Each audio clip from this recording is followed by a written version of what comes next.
Hello and welcome to the guide for Antoran High Command for the Mythic difficulty in Antorus and the Burning Throne. In this fight we use 2 tanks, 4 healers and 14 DPS, with DPS being a mixture of AoE and single target DPS. The main challenges for DPS in this fight is to not get overwhelmed with the ads, so this is where the AoE comes in handy. The positioning requirements for this fight are very similar to what they were on Heroic, but on the pool you want to ensure that the ranged and the healers are all a bit grouped together. So for the first pod we had our ranged and healers stacked on the left side of the first pod here.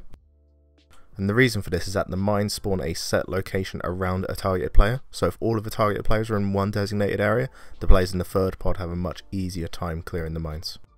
For the fail shield emitters, we used a methodology of putting them in a small line, and this is so that literally anyone can click on the fail shield emitter and you just click the one that's closest to the pod. The boss positioning is pretty much at the tip of the pod, and the reason for this is so that cleave DPS can cleave onto the bats without having to hard swap, but if there is more than one bat up at a time, people will need to hard swap. There are 3 main changes to this fight on Mythic. First is that the pod debuff is now permanent, meaning you'll have to rotate more people into the pod as the fight goes on. Second is that you'll now have bats flying into the room, and they'll channel a spell called Extract Interloper on the pod player. If this cast finishes, they'll eject the person out of the pod, meaning that person can't go in for the rest of the fight. Whilst you're inside the pod, you'll also have a third button in there, which instantly kills a bat that you've got targeted. But this has quite a long cooldown, so you should only use this when DPS are behind on the bats to save yourself rather than using it off cooldown. And finally, all the bosses have an extra ability called Shock Grenade.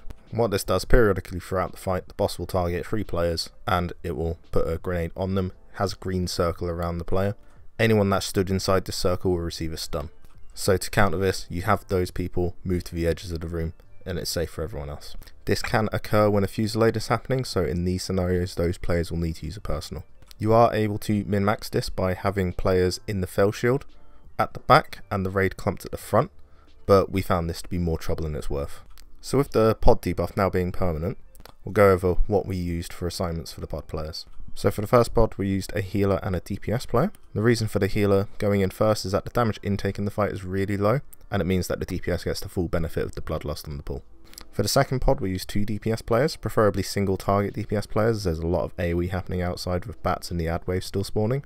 And for the third pod we used 2 DPS players again, but with a preference for AoE DPS players as there's no ads at this point.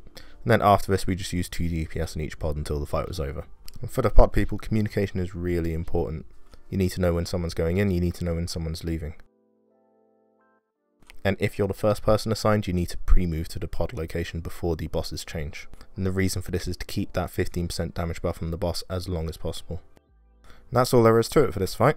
If your pod people are on the ball and everyone else can dodge the blade storms and mines, this is a pretty quick boss to progress on. Hopefully this video helps you get this boss down, and thanks for watching.